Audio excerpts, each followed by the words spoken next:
আল্লাহ ওয়ালারা এরকম ভাবে হিসাব করে কাল কিয়ামতের ময়দানে। আল্লাহ রাসূল বলেন মানুষে আফসোস করবে, কোন কারণে আফসোস করবে যে আমরা ও হেতু বসে থাকি না, এই কারণে আফসোস করবো। আরে এই জায়গা যদি না বসিয়া একটু জিকির করতাম, তাহলে জিকির করলে কি লাভ? একবার সুবহানাল্লাহ বললে, আল্লাহ রাসূল বলেন একবার যদি জবান দিয়ে সুবহানাল্লাহ বলা যায়, তাহলে কাল কিয়ামতের ময়দানে এই জান্নাতের মধ্যে তার জন্য একটা গাছ রোপণ করা হয়। এই গাছটার কত বড়, এই বড় কত! আল্লাহ রাসূল বলেন দ্রুতগামী ঘোড়া যদি 500 বছর পর্যন্ত দৌড়ায়, এই গাছের ছায়া শেষ করতে পারবে না। সুবহানাল্লাহ।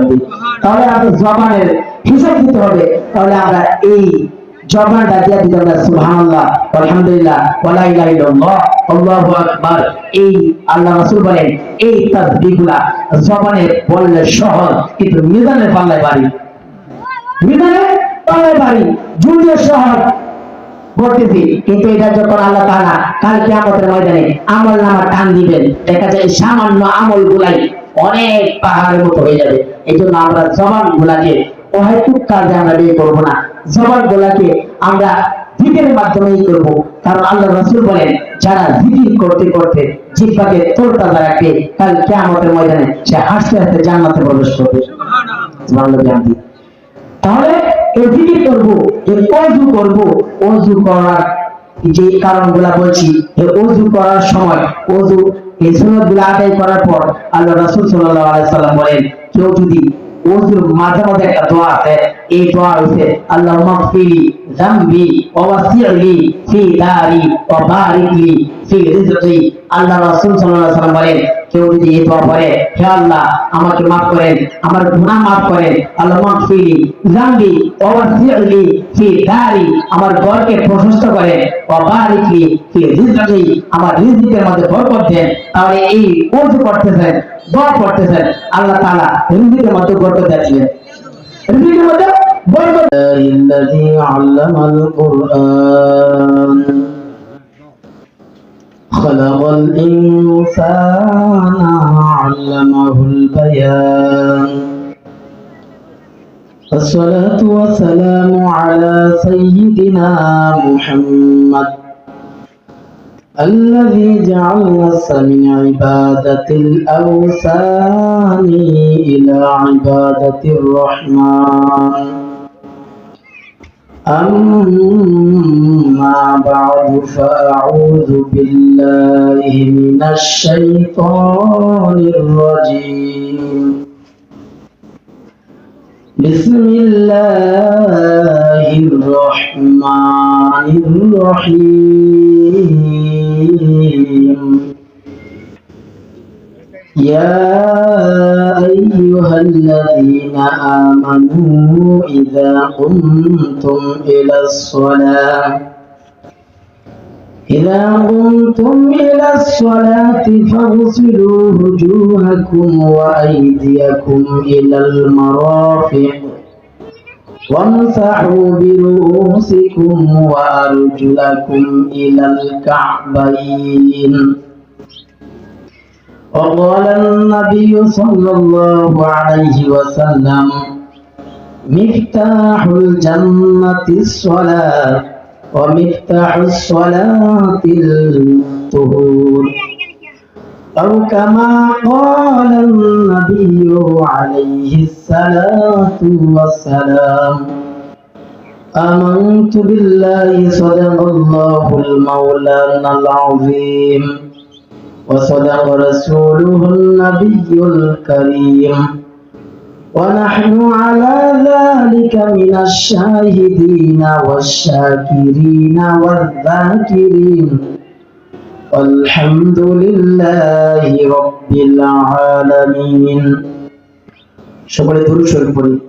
اللهم صل على محمد وعلى آل محمد كما صليت على إبراهيم وعلى آل إبراهيم إنك حميد مجيد. اللهم بارك على محمد وعلى آل محمد كما باركت على إبراهيم وعلى آل إبراهيم إنك حميد مجيد سبحانك لا علم لنا إلا ما علمتنا إنك أنت العليم الحكيم رب اشرح لي صدري ويسر لي أمري واحلل عقدة من لساني يفقهوا قولي আলহামদুলিল্লাহ বরগাঁও পূর্বপাড়া জামে মসজিদের উদ্যোগে আয়োজিত অষ্টম বার্ষিক তাফসীরুল কোরআন মাহফিলের সম্মানিত সভাপতি, প্রধান অতিথি, বিশেষ অতিথিবৃন্দ, মাইকের আওয়াজে শ্রবণরত মুরব্বী বাবারা, সমবয়সী যুবক ভাইয়েরা, পর্দার অন্তরালে মা ও বোনেরা, আল্লাহ পাক রব্বুল আলামিনের দরবারে লাখ কোটি শুকর যে আল্লাহ তাআলা আমাদেরকে এরকম এই গ্রামের মধ্যে একটা কোরআনের মাজলিসে বসার তৌফিক দিয়েছেন, ব্যবস্থা করছেন। সেজন্য মহান প্রভুর দরবারে আমরা শুকরিয়া আদায় করি, বলি আলহামদুলিল্লাহ। শুকরিয়া করলে লাভ আছে না নাই? লাভ আছে। আল্লাহ তাআলা আমাদেরকে সৃষ্টি করছেন, খুব আদর করে মহব্বত করে সৃষ্টি করছেন। আমাদের সন্তান আমাদের কাছে প্রিয় না? সন্তান প্রিয়। যখন সন্তান মা বাবাকে প্রথম ডাকে, বাচ্চা যখন ছোট থাকে আস্তে আস্তে বড় হয়, যখন মা বাবাকে ডাকে তখন মা বাবা কিন্তু খুব ভালো লাগে, যে আব্বু ডাকতেছে, আম্মু ডাকতেছে, ভালো লাগে, মা বাবার ভালো লাগে। আল্লাহ তাআলাকে যখন বান্দারা আল্লাহ আল্লাহ বলে ডাক দেয়, আল্লাহ এসে আর কোটি গুণ ভালো লাগে। শুকরিয়া আদায় করলে যে আল্লাহ চায় যে দেখো, ইচ্ছা করলে তো অন্য মানুষের প্রশংসা করতে পারতো, অন্য কাউকে মালিক বানাইতে পারতো। যেমন হিন্দুরা দেবদেবীদেরকে পূজা করে, তাদের কাছে চায়, তারা তো চাইতে পারতো, মাদারা চাইতে পারতো, কিন্তু তারা আমাকে চাইতেছে, আমার প্রশংসা করতেছে। আল্লাহ তাআলা বলেন, লাইন শাকারতুম লাযীদান্নাকুম ওয়া লাইন কাফারতুম ইন্না আযাবি লাশাদীদ। আল্লাহ তাআলার শুকরিয়া যদি আদায় করে, আল্লাহ তাআলা বলে আমি শুকরিয়া আরো বাড়ায় দেব। সুবহানাল্লাহ। আর যদি শুকরিয়া আদায় না করে, আল্লাহ তাআলা সিনায় নেবেন এবং ইন্না আযাবি লাশাদীদ। আল্লাহ তাআলা বলেন নিশ্চয়ই আমার আযাব, আমার ধরা শক্ত, আমার ধরা, আমার আযাব বড় শক্ত। এই জন্য আল্লাহ তাআলার শুকরিয়া আদায় করলে নিয়ামত বাড়ায় দেয়। নিয়ামত কিভাবে বাড়ায়? আল্লাহ তাআলা আমাকে হাত দিয়েছেন, এখন হাতে শুকরিয়া আদায় করলাম। এখন কি আমার হাত আগে ছিল দুইটা, এখন কি একটা বাড়ছে? বাড়ে নাই। তাহলে আমার পা ছিল দুইটা, আলহামদুলিল্লাহ বললাম, এখন কি পা একটা বাড়ছে? বাড়ে নাই। চক্ষু আছে দুইটা, শুকরিয়া আদায় করলাম, আলহামদুলিল্লাহ বললাম, চোখটি কি বাড়ছে? বাড়ে নাই। এই শুকরিয়া আদায় করা এবং বাড়া, এটা অর্থটা কি? এখন বুঝতে হবে শুকরিয়া কোন জিনিসটার, কিভাবে শুকরিয়া আদায় করতে হবে। আল্লাহ জবান দিচ্ছেন, আমাদেরকে কথা বলার জবান দিচ্ছেন। এখন জবান দ্বারা আমরা আলহামদুলিল্লাহ বললাম, জবানে শুকরিয়া আদায় হইল।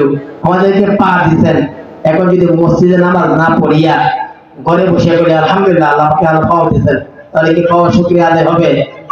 পাওয়া শুকরিয়া আদায় হবে না। আমাকে পা দিয়া নেকের কাজের দিকে অগ্রসর হইতে হবে, মসজিদের দিকে যাইতে হবে।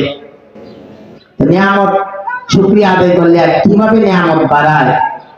নগদ আল্লাহ তাআলা মুসা আলাইহিস সালামের যুগে বাড়াইছেন। মুসা নবীর পরের যুগে একটা লোক ছিল এরকম, হাত নাই, পা নাই। আমি এরকম একটা লোক দেখি গাজীপুর চৌরাস্তা, হাত পা নাই, বালিশের মতো, আর মাথা ডানে আছে, হাত এখান থেকে মোটা, পাও নাই। একটা তার মা হবে, নিয়ে বিক্রি করতেছে। এরকম মুসলমান যুগে একটা লোক ছিল, হাত পা নাই, রাস্তার পাশে পড়ে আছে। তা মুসলবি আল্লাহর সাথে কথা বলতেন পাহাড়ে গিয়া, তুর পাহাড়ে গিয়া। মুসলবি যখন যাইতেছেন, এই লোকটা দেখতেছেন, ইয়া আইনা ইয়া নবী আল্লাহ, ও মুসা পয়গম্বর, আপনি কোথায় যান? মুসা নবী জবাব দেন, ইলা তুরিল কালিমাল্লাহ, দূর পারে যাই আল্লাহর সাথে কথা বলার জন্য। এই লোকটা বলতেছে, ও মুসা পয়গম্বর, আপনি তো আল্লাহর কাছে যাবেন, আমার একটা আবদার আল্লাহর কাছে পেশ করবেন কিনা? বলে, বলো তোমার কি আবদার? এই লোকটা বলতেছে, আমার হাত নাই পা নাই, আল্লাহ তো আমাকে কেন বানাইছেন? আমি তো সম্পূর্ণ মানুষ না, আমার তো হাত নাই পা নাই। আল্লাহ তাআলার ইবাদত করতে হলে মসজিদে যেতে হবে, হাত পায়ের প্রয়োজন আছে। আমার হাত নাই পা নাই, আমি তো ইবাদত ঠিক মতো করতে পারি না। আল্লাহ তাআলা তো মানুষ এবং জিন্নাত বানাইছেন, একমাত্র ইবাদতের জন্য বানাইছেন। আল্লাহ তাআলা বলেন, ওয়ামা খালাকুতুল জিন্না ওয়াল ইনসা ইল্লা লিয়াবুদুন। আল্লাহ তাআলা বলেন, আমি মানুষ এবং জিন জাতি বানাইছি একমাত্র আমার ইবাদত করার জন্য। এই ইবাদতের জন্য বানাইছি। এমন আমার হাত নাই পা নাই, আমি তো পরিপূর্ণভাবে ইবাদত করতে পারি না। আল্লাহর কাছে বলবেন, আমাকে কেন বানাইছেন? আল্লাহর কাছে প্রশ্ন করবেন। মুসা নবী আল্লাহর সাথে কথোপকথন চলতেছে। এক পর্যায়ে বলে, ও আল্লাহ, তুমি যে একটা মাখলুক বানাইছো, এক মানুষ বানাইছো, যার হাত দাও নাই পাও দাও নাই, সে জানতে চায় তাকে কেন বানাইছো? আল্লাহর কাছে প্রশ্ন করতেছে, কেন বানাইছো এটা বলে দাও। মানুষটিকে বানাইছো উদ্দেশ্য নিয়ে, কিন্তু তার হাত নাই পা নাই, তাকে কেন বানাইছো আল্লাহ? কোন কারণ ছাড়া বানাইছো? আল্লাহ রাব্বুল আলামিন বলেন, ও মুসা পয়গম্বর, এই লোকটাকে আপনি জানাই দিবেন, এই লোকটাকে আমি বেহুদা বানাই নাই। আমার একটা জাহান্নাম আছে, এই জাহান্নামের মধ্যে একটা গর্ত আছে, এই গর্ত পরিমাণ তার বডিটা আমি বানাইছি। এই জাহান্নামে গর্ত ভরাট করার জন্য বানাইছি, বেহুদাটাকে বানাই নাই। মুসা নবী যখন আবার রাস্তা দিয়ে যাইতেছে, এই লোকের সাথে আবার সাক্ষাৎ হয়ে যায়। ডাক দিয়ে বলতেছে, ও মুসা পয়গম্বর, আমার কথা আল্লাহর কাছে বলছিলেন কিনা? বলতেছেন, বলছিলাম। আল্লাহ তাআলা তোমাকে বলেছেন, তোমাকে বেহুদা বানাই নাই। আল্লাহ তাআলার জাহান্নাম আছে, এই জাহান্নামের মধ্যে একটা গর্ত আছে, এই গর্ত পরিমাণ তোমার বডিটা বানাইছেন, তোমাকে এই জাহান্নামের গর্ত ভরাট করার জন্য বানাইছেন। এই লোকটা বলতেছে, আলহামদুলিল্লাহ। মুসা নবী রাগী নবী ছিলেন, বলতেছো, ভাই তুমি কি বুঝো নাই, জাহান্নাম তো ভালো জায়গা না, আল্লাহ তাআলা তোমাকে জাহান্নামে দেওয়ার জন্য বানাইছেন, এখানে তো শুকরিয়ার বিষয় নয়, কেন তুমি শুকরিয়া আদায় করলা? এই লোকটা বলতেছে, ও মুসা পয়গম্বর, আমি মনে করছিলাম আল্লাহ তাআলা আমাকে বেহুদা বানাইছেন, আমাকে হাত দেন নাই পা দেন নাই, আল্লাহ তাআলা মনে হয় আমাকে কোনো কাজে বানাই নাই। এখন তো আল্লাহ তাআলা বলেছেন আল্লাহ তাআলার জাহান্নামের গর্ত ভরাট করার জন্য বানাইছেন, তাহলে তো একটা কারণে আমাকে বানাইছেন। এই জন্য আমি শুকরিয়া আদায় করলাম, আলহামদুলিল্লাহ বললাম। এই আলহামদুলিল্লাহ বলার সঙ্গে সঙ্গে আল্লাহ তাআলা খুশি হইয়া তার হাত পাও যে নাই, হাত পাও গজাইয়া পরিপূর্ণ মানুষ হয়ে গেছে। সুবহানাল্লাহ। এই জন্য আল্লাহ তাআলা নগদ শুকরিয়া আদায় করছে, আল্লাহ তাআলা নগদ নিয়ামত দিয়ে দিয়েছেন। এই জন্য নিয়ামতের শুকরিয়া যদি আদায় করতে চাও, প্রত্যেকটা কাজের মধ্যে শুকরিয়া আদায় করতে হবে। আল্লাহ তাআলা চক্ষু দিয়েছেন, চক্ষু দিয়া রাতে 3টার পর 1টার পর 12টার পর মোবাইল দিয়ে চোখ দেখলে হবে না, মোবাইলের উল্লঙ্ঘনা দেখলে হবে না, এটা শুকরিয়া চোখের হবে না, কারণ এই চোখেরও হিসাব দিতে হবে। আল্লাহ তাআলা বলেন, ইয়ালামু খায়িনাতাল আ'য়ুনি ওয়া মা তুখফিস সুদূর। তুমি যে চোখের কোণায় বসিয়া তুমি চোখের আড়ালে কি তুমি লুকোচুরি করিয়া কি গুনাহ করতেছো? ঘরের ভিতরে কেউ নাই, ঘরের দরজা বন্ধ, ঘরের লাইট বন্ধ, দরজা বন্ধ, ঘরের ভিতরে কেউ নাই, তুমি মোবাইলের মাধ্যমে এই কোরআনের কাজ করতেছো। আল্লাহ তাআলা বলেন, ইয়ালামু খায়িনাতাল আ'য়ুনি ওয়া মা তুখফিস সুদূর। এই চোখের মাধ্যমে চোখে যে খেয়ানত করতেছো, এই খেয়ানতের হিসাব দিতে হবে, এই হিসাব দিতে হবে। আল্লাহ তাআলা আমাকে অঙ্গ প্রত্যঙ্গ দিয়েছেন, এক একটা অঙ্গ প্রত্যঙ্গ আল্লাহ তাআলা নিয়ামত। যার চক্ষু নাই সে বুঝে চোখের কি দাম। আপনি যদি ঘরের মধ্যে বাল্ব একটা লাগাইছেন, এটা নষ্ট হয়ে গেলে 1 বছর 6 মাসের গ্যারান্টি, এটা নষ্ট হয়ে গেলে ফিউজ হয়ে গেলে আবার লাগানো যায়। আল্লাহ তাআলা জন্মের পর থেকে যে দুইটা চক্ষু দিয়েছেন, এই চক্ষু নামে লাইট যে আল্লাহ তাআলা দিয়ে দিয়েছেন, এই চক্ষু যদি ঘরের বাল্বের মতন 1 বছর 2 বছর পর পর পাল্টানো লাগতো, তাহলে যারা আমরা সাধারণ মানুষ আছি, আমাদের চক্ষু পাল্টাইতে অনেকের চোখও পাল্টাইতে পারতো না, অন্ধ টাকা লাগতো, অন্ধ থাকতে হইতো। আল্লাহ তাআলা আমাদেরকে এই দুটো পা দিয়েছেন, এই পায়ের মাধ্যমে আমরা দামি দামি জুতা স্যান্ডেল পাও দেই। এই জুতা দিয়ে আমরা রাস্তায় হাঁটি, রাস্তায় হাঁটতে হাঁটতে জুতা ক্ষয় হয়ে যায়, কিন্তু আমাদের পা আজ পর্যন্ত ক্ষয় হয় নাই। যে জুতা যদি 1 ইঞ্চি 2 ইঞ্চি উঁচু থাকে, দেখা যায় 6 মাস পারার পর এটা নিচা হয়ে যায়, এটা রাস্তার মধ্যে ঘষায় ঘষায় উঠে যায়। কিন্তু আপনি যে খালি পায়ে হাঁটতেছেন, আপনার পায়ের চামড়া তো এরকম ভাবে ঘষায় ঘষায় উঠে না, আপনার শরীর তো কমে না। আল্লাহ তাআলা যে নিয়ামত আমাদেরকে দিচ্ছেন, এই অক্সিজেন নামক নিয়ামত দিচ্ছেন, এটা যদি আমাদের কিনা লাগতো, যে করোনা মহামারীকালীন যখন অক্সিজেনের অভাবে অনেক রোগী মারা গেছে, তখন বোঝা গেছে অক্সিজেনের কত দাম। যদি কিনা লাগতো আমাদের, তাহলে বোঝা আসতো। এখন তো আমাদের অক্সিজেন কেনা লাগতেছে না, আমরা শ্বাস প্রশ্বাস নিতেছি, আল্লাহ তাআলা এভাবে দিয়ে দিচ্ছেন। এখন আমরা বুঝি না, আমরা বুঝি যদি আমার সন্তান আছে, এটা সরকারি চাকরি যদি হয়, তাহলে মনে হইতেছে আমার সফলতা আমি পাইছি, আমার একটা আল্লাহ তাআলা আমাকে একটা নিয়ামত দিয়েছে। মানে এটা বুঝি যে আমার সন্তান যদি সরকারি চাকরি হয়, অথবা আমার সম্পদ যদি বেশি হয়, জমি জমা বেশি হয়, তাহলে বুঝি এটা আল্লাহ আমার নিয়ামত দিয়েছেন। আর এই নিয়ামত শুধু দণ্ডতে না, আল্লাহ যেন সুস্থ একটা বডি দিয়েছেন, এটাও আল্লাহ তাআলা নিয়ামত। ওমর রাদিয়াল্লাহু তাআলা আনহু মসজিদে কি বের হইছে, এরকম ভাবে দেখতেছেন, এক লোক হাত নাই, পা নাই, চোখে দেখে না, কানে শুনে না, কথাও বলতে পারে না। এরকম মানুষ যদি হয়, চোখে দেখে না, কথা বলতে পারে না, চক্ষু নাই, কানেও শুনে না, হাত নাই, পা নাই, তাহলে কিছুই নাই। ওমর রাদিয়াল্লাহু তাআলা আনহু সাহাবায়ে কেরামকে বলতেছেন, ও সাহাবায়ে কেরামের দল, এই যে দেখা যায় উঠা, তার ভিতরে কি কোনো নিয়ামত দেখতেছো? কই এটা তো কোনো হাত নাই, পা নাই, চক্ষু নাই, কানেও শুনে না, কথাও বলতে পারে না, তার ভিতরে তো কোনো নিয়ামতও নাই। ওমর রাদিয়াল্লাহু তাআলা বলেন, সে কি স্বাভাবিকভাবে পায়খানা প্রস্রাব করতে পারে না? হ্যাঁ, তা পারে। প্রস্রাব পায়খানা স্বাভাবিকভাবে করতে পারে, তো এটাও আল্লাহ তাআলার একটা নিয়ামত। কারণ কত মানুষ প্রস্রাব পায়খানা আটকে, আপনি হাসপাতালে খবর নিবেন, দেখবেন গিয়া প্রস্রাব আটকে, পায়খানা আটকে, হাসপাতালে ভর্তি। আল্লাহ তাআলা এগুলো যে আমরা বিদ্যা দিচ্ছেন, এটাও নিয়ামত। আমাদের শুধু টাকা পয়সা নিয়ামত না, এগুলো সুস্থ থাকাটাও আল্লাহ তাআলার নিয়ামত। এই জন্য যে আয়াত তেলাওয়াত করছি, আল্লাহ তাআলা ইবাদত করতে হলে আমাদের ওযুর দরকার, পবিত্রতা দরকার। আমাদের যদি ওযু ছুটে যায়, ওযু জানতে পাবে, ওযুর প্রয়োজন, পবিত্রতা হাসিল করার জন্য ওযুর প্রয়োজন। আর যদি শরীর যদি নাপাক হয়ে যায়, তাহলে গোসলের প্রয়োজন। গোসলের ফরজ আছে। গোসলের ফরজ কয়টা? গোসলের ফরজ 3টা। আল্লাহ রাব্বুল আলামিন এই গোসলের ফরজ 3টা।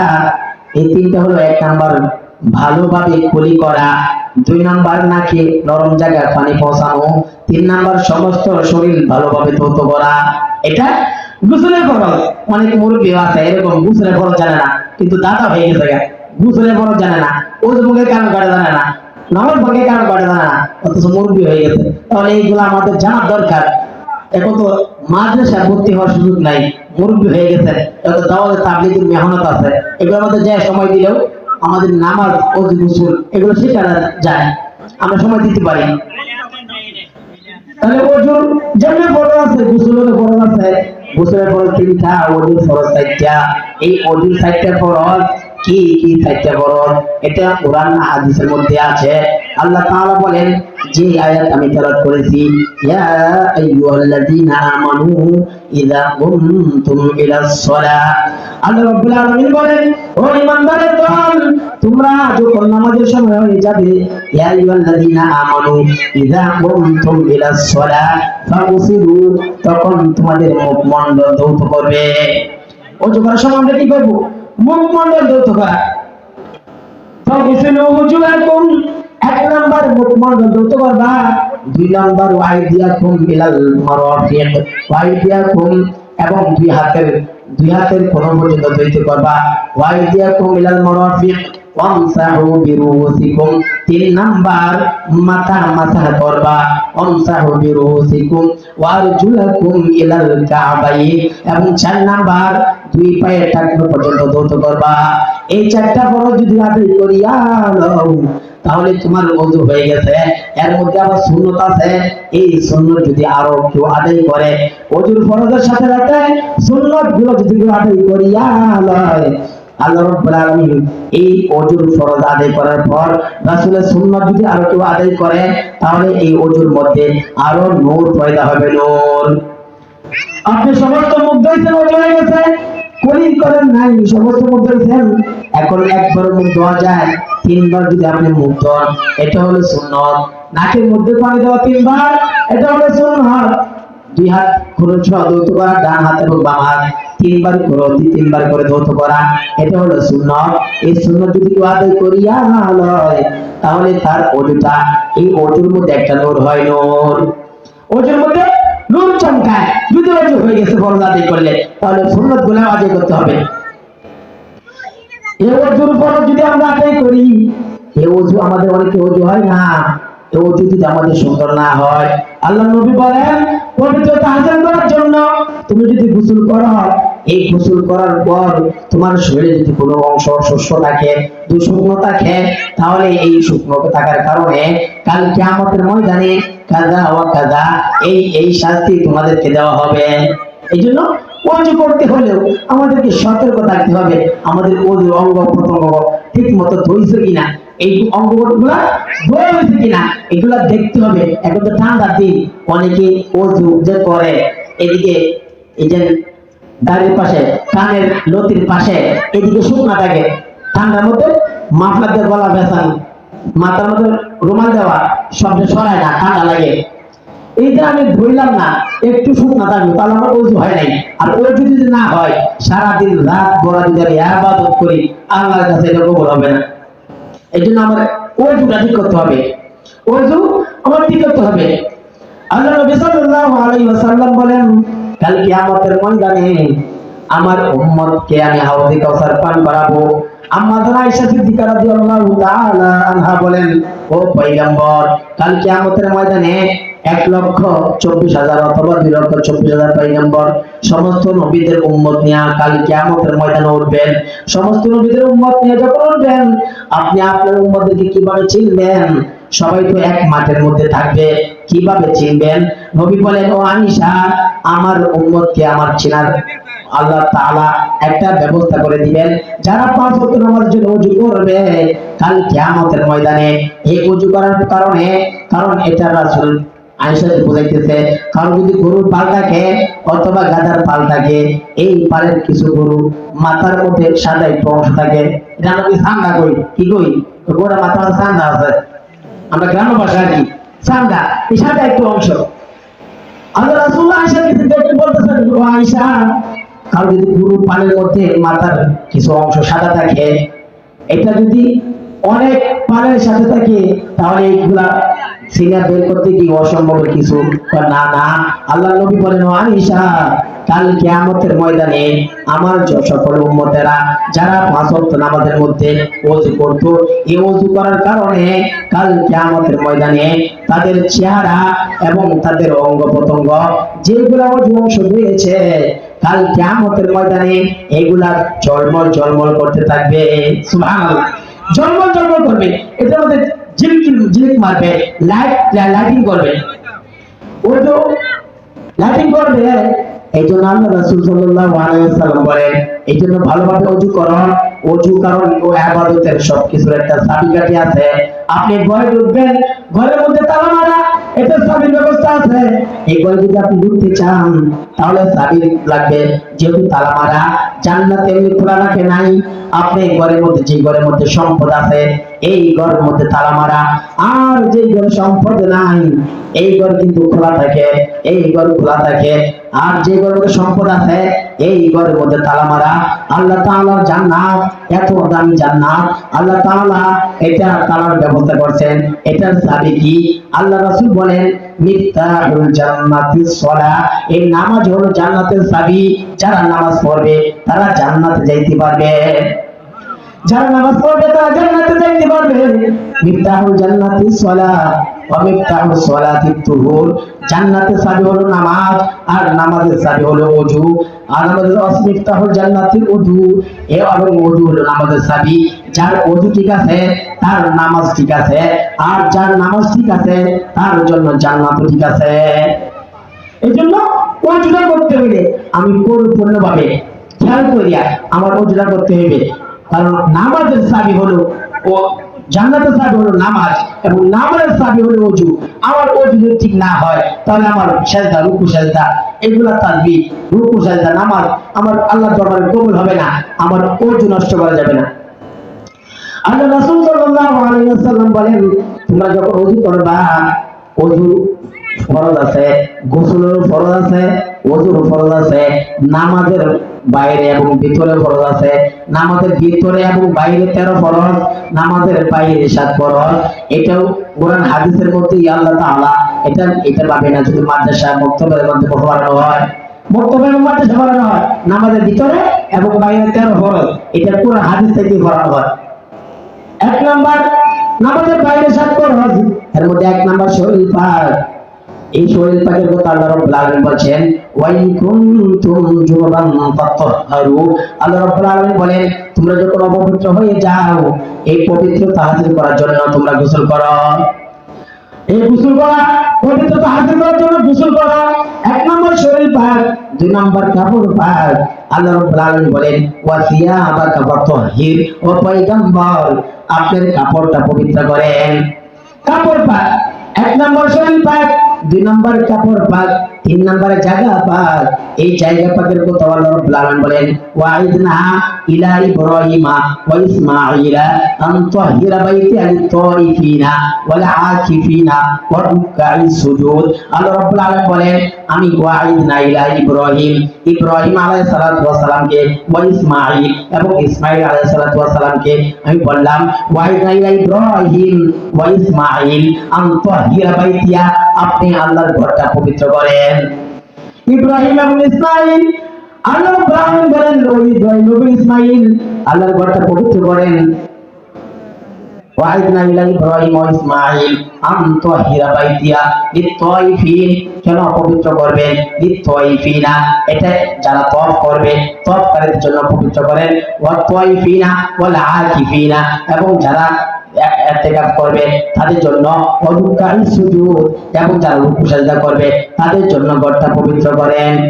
তাহলে 3 নম্বরে জায়গা পাক, 4 নম্বরে 17 টাকা।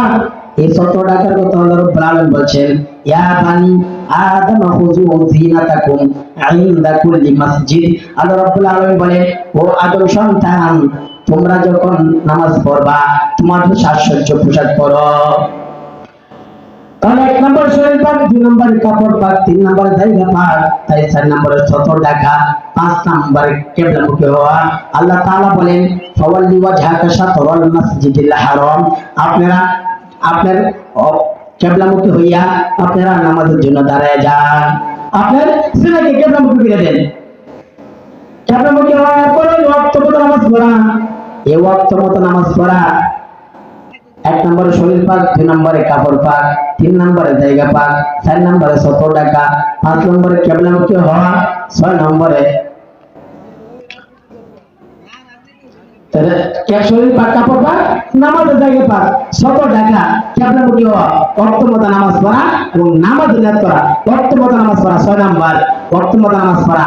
আল্লাহ তাআলা বলতেছেন, ইন্নাস সালাতা কানাত আলাল মুমিনিনা কিতাবাম মাওকুতা। আল্লাহ রাব্বুল আলামিন বলেন, নিশ্চয়ই নির্ধারিত টাইমে মুমিনদের জন্য নির্ধারিত টাইমে নামাজ পড়া, তাহলে ওয়াক্ত মতো নামাজ পড়া। এবং 7 নাম্বার নামাজের নিয়ত করা। আল্লাহ রাসূল সাল্লাল্লাহু আলাইহি ওয়াসাল্লাম বুখারী শরীফের প্রথম যে হাদিস, ইন্নামাল আ'মালু বিন্নিয়াত, আল্লাহ রাসূল বলেন, সমস্ত কাজে নিয়তের উপর নির্ভর করে। এই নিয়ত যদি সহি হয় তাহলে আমল সহি হবে। এই জন্য আল্লাহ 7 নম্বরে যে নামাজের নিয়ত করা, এই নিয়তটাও আল্লাহ রাব্বুল আলামিন কোরআন এবং হাদিসের মধ্যে এটা বলছেন। এর ভিতরে এখন ভিতরে 7 ফরজ, বাইরে 7 ফরজ, ভিতরে 6 ফরজ। 1 নম্বর তাকবীরে তাহরিমা বলা, তাকবীরে তাহরিমা বলা। আল্লাহ তাআলা বলেন, ওয়া রাব্বাকা ফাকাব্বির, আপনি রবের তাকবীর বলেন, ওয়া রাব্বাকা ফাকাব্বির। এবং এক নম্বর তাকবীরে তাহরিমা, দুই নম্বর দাঁড়াইয়া নামাজ পড়া, দাঁড়াইয়া নামাজ পড়া। কথা আল্লাহ তাআলা বলেন ওয়াকুমু লিল্লাহি কানিতিন, আপনারা নামাজ পড়লে দাঁড়াইয়া নামাজ পড়েন। এর হযরত হুসাইন ইবনে রাদিয়াল্লাহু তাআলা আনহু, হুসাইন রাদিয়াল্লাহু তাআলা হুসাইন ইবনে ইমরান রাদিয়াল্লাহু তাআলা আনহু আল্লাহর রাসূলকে বলতেছেন, ও পয়গম্বর, আমার অসরু অসরু, এখন যে আমার জন্য আমি তো দাঁড়ায় নামাজ পড়তে কষ্ট হয়, এখন আমার যত কি সার আছে, আল্লাহ নবী বলেন তোমার যদি দাঁড়ায় নামাজ পড়তে কষ্ট হয় তাহলে তুমি বসে নামাজ পড়ো, আর যদি বসে নামাজ পড়তে তোমার কষ্ট হয় তুমি শুয়ে নামাজ পড়ো। বসে নামাজ পড়ো, দাঁড়াইয়া, বসে, শুইয়া। এখন আপনি সুস্থ মানুষ, বাজারে গেছেন ভালো, ঘুরতেছেন ভালো, হাঁটতেছেন ভালো, বসতেছেন ভালো, মসজিদে আইলে চেয়ার নিয়ে বসে, অনেক জায়গায় চেয়ার নিয়ে বসে, এমনি ভালো। অসুস্থ হইলে ভিন্ন হিসাব, আপনি অসুস্থ চেয়ারে বসে, কিন্তু এমনি দেখা যায় ছোড়াবেলা বালা দাঁড়া দেখতে পারে ভালো, ঘন্টা ঘন্টা আগা কোথায় দাঁড়াইয়া, কিন্তু মসজিদে স্টাইল সেরে মাথায় বসে নামাজ পড়ো, এটা স্টাইলে পরিণত হয়ে গেছে। অনেক মসজিদ শহর এলাকায় মসজিদের ভিতরে অর্ধেক মসজিদ ফেলা হয়ে যেত, আস্তে আস্তে চেয়ার শুধু বাড়তেছে সংখ্যা, আগে একটা ছিল, এখন আস্তে আস্তে সংখ্যা চেয়ারের বাড়তেছে, এখন এটা ডেকোরেটরের ঘর হয়ে গেছে, মসজিদ হইতেছে না। এরকম ভাবে তারা এরকম করতেছে। আল্লাহ রাসূল বলছে তো সমস্যা হলে বসে পড়ো অথবা শুয়ে পড়ো, কিন্তু স্যারের কথা বলে নাই, বসে পড়া যাবে। তো দাঁড়ায় নামাজ পড়া, তাকবীরে তাহরিমা পড়া, দাঁড়ায় নামাজ পড়া, কেরাত পড়া। এই কেরাত পড়া কথা বলছেন ফাকরাউ মা তায়াসসারা মিনাল কুরআন, আল্লাহ রাব্বুল আলামিন বলে তোমার কোরআন থেকে যে জায়গা সহজ হয় এই জায়গা থেকে তুমি তেলাওয়াত করো। আপনি নামাজ পড়বেন, এখন নামাজের মধ্যে এই সূরা বাকারা থেকে পড়তে হবে এমনটা না, আপনি যে সূরা সহজ, সূরা ফাতিহার পর যে অংশ সহজ এই সূরা পড়েই আপনি নামাজ পড়লেন, সমস্যা নেই। এইজন্য আল্লাহ তাআলা বলেন ফাকরাউ মা তায়াসসারা মিনাল কুরআন, যেখান থেকে তোমার সহজ হয় এই সহজ থেকে তুমি তেলাওয়াত করো। এরপরে তেলাওয়াত, কোরআন তেলাওয়াত করা, তাকবীরে তাহরিমা পড়া, দাঁড়ায় নামাজ পড়া, কেরাত পড়া এবং রুকু সিজদা করা। এই রুকু সিজদা করা, এই রুকু সিজদা করার কথা আল্লাহ রাব্বুল আলামিন বলছেন ওয়ারকাউ ওয়াসজুদু ওয়াসজুদু ওয়ারকাউ ওয়াসজুদু, তোমরা রুকু করো এবং সিজদা করো। রুকু সিজদা করার কথা বলছেন। এবং আখিরি বৈঠক, এই আখিরি বৈঠকের ব্যাপারে আল্লাহ রাসূল সাল্লাল্লাহু আলাইহি সাল্লাম আব্দুল্লাহ ইবনে মাসউদ রাদিয়াল্লাহু তাআলা আনহুকে আল্লাহ রাসূল বলতেছেন, ও আব্দুল্লাহ ইবনে মাসউদ, তার হাত ধরে আল্লাহ রাসূল বলতেছেন আল্লামা তাশাহুদুন, আল্লাহ রাসূল তাকে ইলম শিখাইতেছেন, অনেক বিষয় ইলম শিখাইতেছেন। এরপর বলতেছেন ও ইবনে মাসউদ, তুমি যখন নামাজ পড়বা, তাশাহুদ যখন পড়বা, তোমার নামাজ কমপ্লিট হয়ে গেছে, তোমার নামাজ কমপ্লিট হয়ে গেছে। কারণ তাশাহুদ পড়া এটা নামাজের ফরজ, ফরজ আদায় হয়ে গেছে, নামাজ হয়ে গেছে। এরপর সুন্নাত আছে, দুরূদ শরীফ, দোয়া মাসুরা, এগুলো সুন্নাত, কিন্তু ফরজ তাশাহুদ পড়া, শেষ বৈঠকে তাশাহুদ পড়া এটা ফরজ, পড়তে হবে।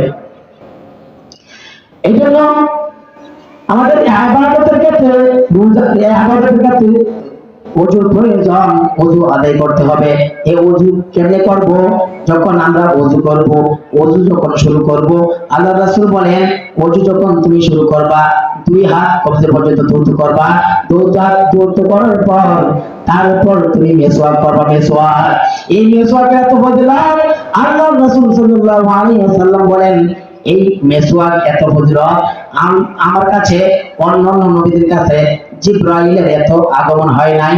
আমার কাছে জিবরাইল 24,000 বার আমার কাছে আসছে, যতক্ষণ আসছে ততক্ষণ ততবার আমাকে মেসওয়াকের তাগিদ দিয়েছেন। এই মেসওয়াকের তাগিদ দিয়েছেন। মেসওয়াক করলে কি লাভ? মেসওয়াক করলে আপনার মুখের দুর্গন্ধ দূর হয়, দাঁত পরিষ্কার হয়, চোখের জ্যোতি শক্তি বাড়ে, আপনার মাথা ব্যথা থাকবে না। এবং আল্লাহ রাসূল বলে সবচেয়ে লাভের মধ্যে একটা লাভ, এই লাভটা হলো যারা নিয়মিত মেসওয়াক করবে, কাল কিয়ামতের যারা নিয়মিত মেসওয়াক করবে, মৃত্যুর সময় তার জবান দিয়ে কালিমা নসিব হবে। সুবহানাল্লাহ। তাহলে মেসওয়াক করা, মেসওয়াক কইরা যে ইবাদত করা হয়, এই ইবাদতের মধ্যে আল্লাহ তাআলা আরো নেকি বৃদ্ধি করে দেন। মেসওয়াক করা, দুই নম্বরে কুলি করা, এই মেসওয়াকের সব নবীদের সুন্নত ছিল, এই সুন্নতের মধ্যে একটা সুন্নত ছিল, এটা হলো মেসওয়াক করা। এজন্য আমরা 5 ওয়াক্ত নামাজে মেসওয়াক করব। আর সাহাবায়ে কেরাম এবং তাবেঈন তারা শুধু 5 ওয়াক্ত নামাজে মেসওয়াক করে নাই, তারা ঘুমাইছেন, ঘুম থেকে যখন উঠবেন বালিশের পাশে মেসওয়াক রাখছেন, যখন ঘুম ভাঙছে আবার মেসওয়াক দিয়ে দিতে বসা মারছেন। আর আমরা কি করি? বিড়ি ঢাল আসলে হতি বিড়ি আর ব্যস্ত ঘুমাই, যখন রাত ঘুম ভাঙে একটা বিড়ি জ্বালায়, ঘুমে তো তখন কি করবো চিন্তা। কিন্তু সাহাবায়ে মেসওয়াক রাখছেন, মেসওয়াক পাশে রাখছেন, ঘুম ভাঙছে মেসওয়াক দিয়ে দিতে বসা দিচ্ছেন, কারণ এটা সুন্নাত, যদিও ফরজ নাই। রাসূল সাল্লাল্লাহু আলাইহি ওয়াসাল্লাম বলেন আমার ভয় হয় আমাকে যেভাবে মেসওয়াকের জন্য তাগিদ দেওয়া হইতেছে, না জানি আমার উম্মতের উপর ফরজ হয়ে যায়, আমার ভয় হইতেছে। এই জন্য মেসওয়াক করা এই ফজিলত মৃত্যুর সময় কালিমা নসিব হবে। এমন যারা 5 ওয়াক্ত নামাজ পড়তেছেন, আপনি দাওয়াত তাবলীগের লাইনে মেহনত করতেছেন, কেউ কি গ্যারান্টি দিতে পারবে যে মৃত্যুর সময় আমার কালিমা নসিব হবে? কেউ বলতে পারবে না। কারণ মৃত্যু এমন একটা সময়, মৃত্যু যখন হবে এমন একটা সময়, সারা জীবন ঈমানের উপরে থাকছে, ঈমানের উপরে মৃত্যুবরণ করতে পারবে এটা গ্যারান্টি নেই। এমন লোক আছে ঈমানের উপর সারা জীবন থাকছে কিন্তু মৃত্যুর সময় বেঈমান হয়ে মরছে। এমন লোক আছে সারা জীবন বেঈমান অবস্থা থাকছে কিন্তু মৃত্যুর সময় ঈমান নিয়ে কবরে গেছে, এরকম আছে। এই জন্য মৃত্যুর সময় আমি ঈমান নিতে পারবো কিনা, ঈমান নিয়ে মরতে পারবো কিনা এটা গ্যারান্টি নাই। কিন্তু আল্লাহর রাসূল বলছেন, আল্লাহর রাসূলের জবানের কথা বলছেন, যে ব্যক্তি নিয়মিত মিসওয়াক করবে তার মৃত্যুর সময় কালিমা নসিব হবে, আর যার জবান দিয়ে কালিমা নসিব হবে সে জান্নাতে প্রবেশ করবে। সুবহানাল্লাহ। এই জন্য ওযু করার ফজিলত, ওযু আমরা শুধু নামাজের ক্ষেত্রে করবো না, শুধু ওযু আমরা নামাজের ক্ষেত্রে করবো না, আমরা ঘুমাইতে গেলে ওযু করবো। আল্লাহ রাসূল যখন মেরাজে গেলেন, আল্লাহ রাসূল মেরাজে গিয়া শুনেন হযরত বেলালের জুতার আওয়াজ, জুতার আওয়াজ শুনে কি মানুষ চেনা যায়? চেনা যায় না। কিন্তু কিছু মানুষ আছে দেখবেন মুস্তাহিলে জুতা ভিজা টাস টাস বাইরে স্যান্ডেলটা হাঁটতেছে আর পিলদার টাস টাস শব্দ হইতেছে, তখন বোঝা যায় আমরা কি মুসলিম আইতাছে দেব জুতায় বোঝা যাইতেছে। হযরত বিলাল তাআলা এরকম হাফশির গোলাম, পাও ছিল বাটা, ঠোঁট ছিল মোটা মোটা, কালো চেহারা, তার হাঁটা সাইডে ছিল এরকম বেসাইতে, এই জন্য তার হাঁটা শব্দ হলে বুঝতে পারবে বেলাল আছে। তার রাসূল বেলালকে দেখে নাই, জুতো শব্দ শুনছে, জিবরাইলকে বলতেছে এটা বিলালের জুতার আওয়াজ, জানাতে শোনা যায় কেন? কি আমল করে? এটা আপনি দুনিয়াতে গিয়ে জিজ্ঞাসা করবেন কি আমল করে। বলতেছে ও বেলাল তুমি কি আমল করো যার কারণে তোমার জুতার আওয়াজ আমি জান্নাতে শুনতে পারছি। হযরত বেলাল বলেন পয়গম্বর আমি হলাম গোলামের ঘরের গোলাম, আমার বাবাও ছিল হাবশীর গোলাম, আমিও গোলাম, গোলামের সন্তান গোলাম, আমার তেমন কোনো আমল নাই, কিন্তু ইসলাম গ্রহণ করার পর থেকে আজ পর্যন্ত এমন কোন দিন নাই যখনই আমার ওযু ছুটে যায় শুধু নামাজের জন্য ওযু করি না, যখনই আমার ওযু ছুটে যায় আমি ওযু করি, এই ওযু করিয়া 2 রাকাত তাহিয়াতুল ওযুর নামাজ পড়ি, 2 রাকাত তাহিয়াতুল ওযুর নামাজ পড়ি, আর যখন আমি ছুটে ওযু আদায় করি। এই কারণে আল্লাহ রাসূল বলেন ও বেলাল তোমার এই আমলটা ছাড়বা না, কারণ তোমার এই আমলের কারণে আল্লাহ তাআলা তোমার জুতার আওয়াজ জান্নাতে আমার কানে শোনায় দিয়েছে। সুবহানাল্লাহ। এই জন্য এই সামান্য আমল আমরা তো মনে করতেছি শুধু একটা খেত মুসলমান দান করে দিই এটা মনে সব বেশি হইব, এই টুকটাক কিছু আমল আছে, এই আমলের মধ্যে যে কত নেকি। আমরা অলসতা করতেছি, দোকানে বসে রয়েছি, অলসতা করতেছি, দোকানে বসে কিন্তু ভালো আলাপ হয় না, পয়লা ভালো আলাপ শুরু করছে, অমুক স্যার কি করে চাকরি করতেছে, পরে শুরু হয়ে গেছে সমালোচনা, অমুক স্যার মেয়ে দায়িত্ব হয়ে গেছে, এই ছেলেটা হয়ে গেছে, মেয়ে হয়ে গেছে, এই সমালোচনা শুরু হয়ে গেছে। আগে শুরু হয়েছে ভালো কথা দিয়ে, দোকানে কথা শুরু হয় ভালো দিয়ে, পরে দেখবেন আস্তে আস্তে অমুকের সমালোচনা। এই যে আপনি জবান দেওয়ার অমুক মনের সমালোচনা করতেছেন, কালকে আমাদের মধ্যে এই জবান আপনি যে ব্যবহার করতেছেন তার নামে আপনি গীবত করতেছেন। এই গীবতের কারণে, কারণ একজন নামাজ পড়লে রোজা না লাগলে নামাজ না পড়লে আল্লাহ তাআলা ছেলে মাফ করতে পারবেন, কিন্তু যে গীবত করছেন সে যদি মাফ না করে আল্লাহ তাআলা মাফ করবেন না। এই জন্য কেন জবানটা আমরা নষ্ট করতে যাওয়া এই কাজে। আমাদের যারা বুজুর্গ ছিলেন, যেমন হাফিজ হুজুর রহমাতুল্লাহ আলাইহি, উনার কথা শুনছি, উনি এবং এমন ভাবে জিকির করতেন, জিকির করতে করতে মানুষ ওনার জিহ্বাটা জারি হয়ে গেছে। এমনি যদি বসে থাকে জিহ্বা নড়ে, সুবহানাল্লাহ সুবহানাল্লাহ, যারা একটা না পরে নড়ে, যারা দেখবেন তসবিহ আদায় করে ঘুমের থেকেও দেখবেন আঙুলের মধ্যে উঠতেছে, এটা তো অভ্যাস হয়ে গেছে, অভ্যাসে পরিণত হয়ে গেছে।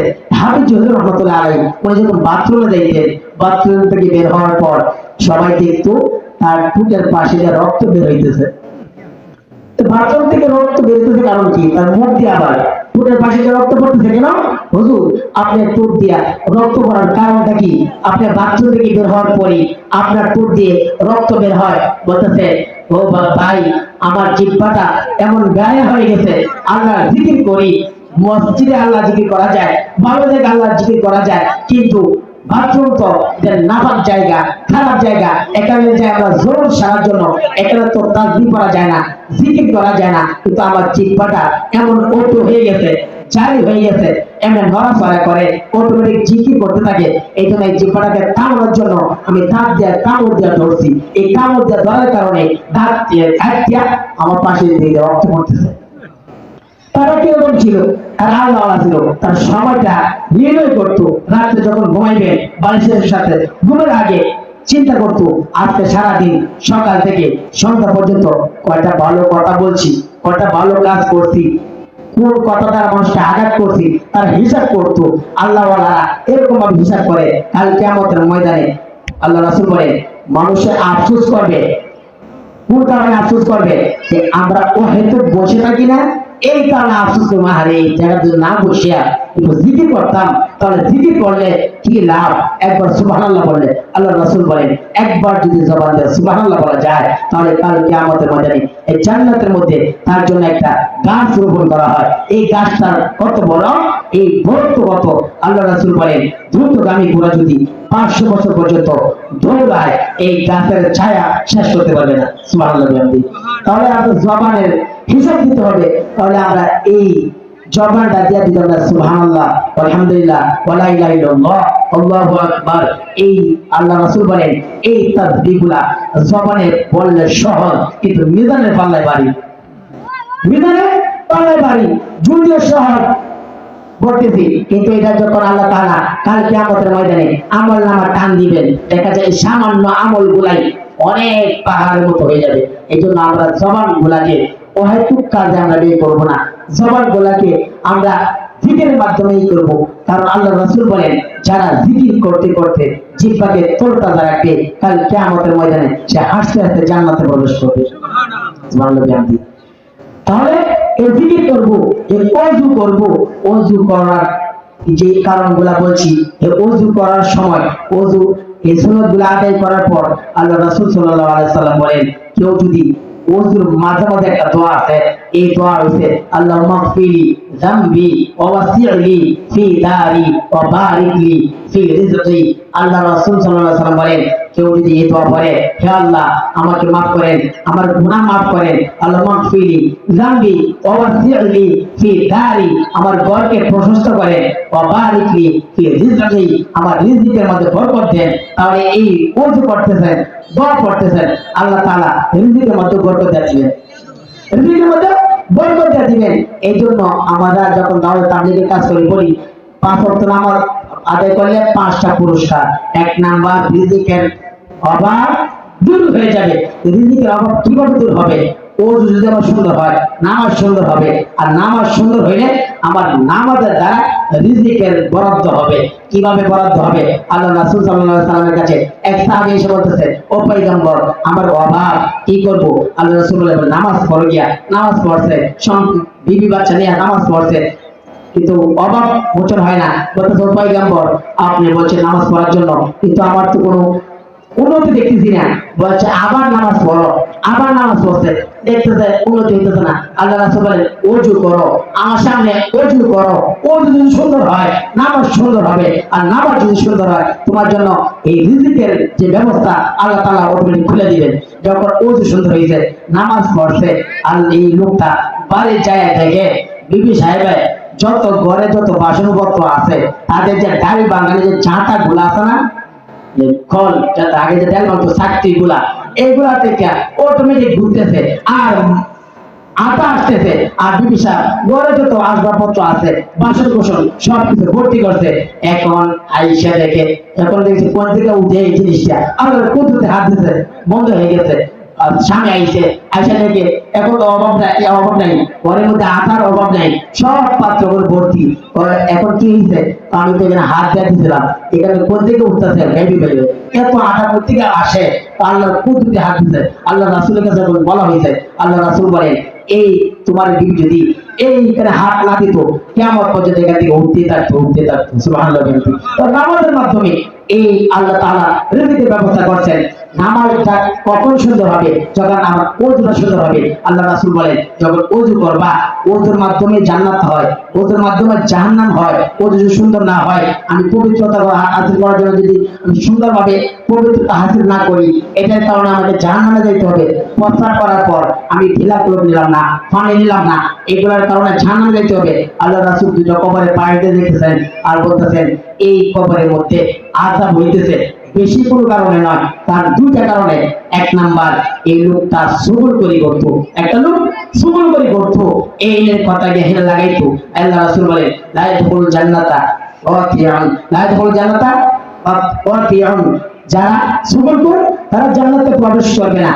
তাহলে সুগুল করার জন্য জান্নাত নাই, এই আল্লাহ রাসূল বলেন সুগুল করি করতো।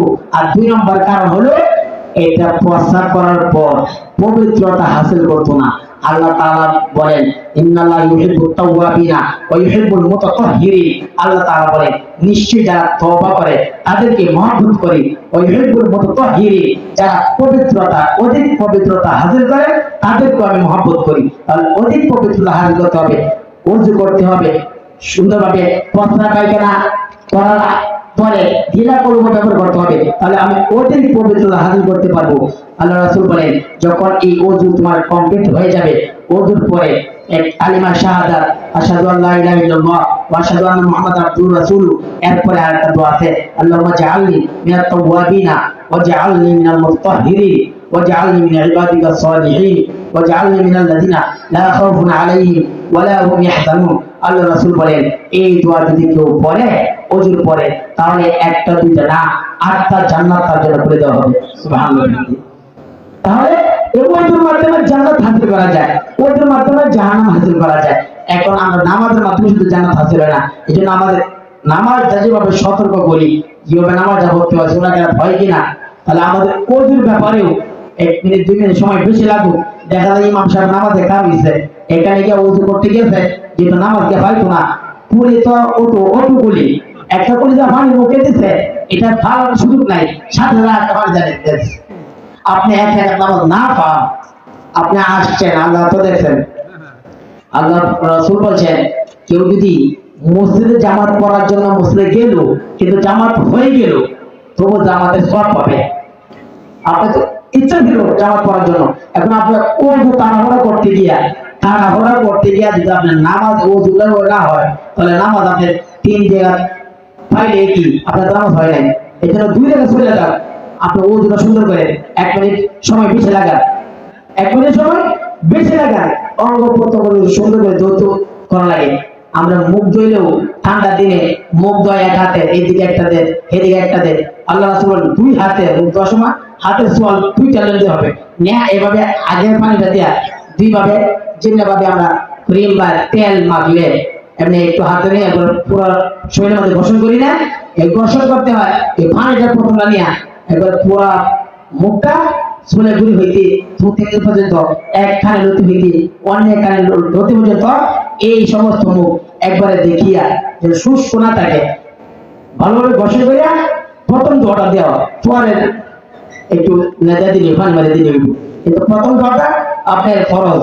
এখন আপনি যদি এক হাতে ধন, এক হাতে একবার হাত দিয়েছেন এই সাইডে, আরেক হাতে দিয়েছেন উপরে, আরেক সাইডে আরেকবার হাতে দিয়েছেন এইভাবে, পানি দিয়েছেন 3 বার, কিন্তু মুখ ধোয়া হয়েছে একবার।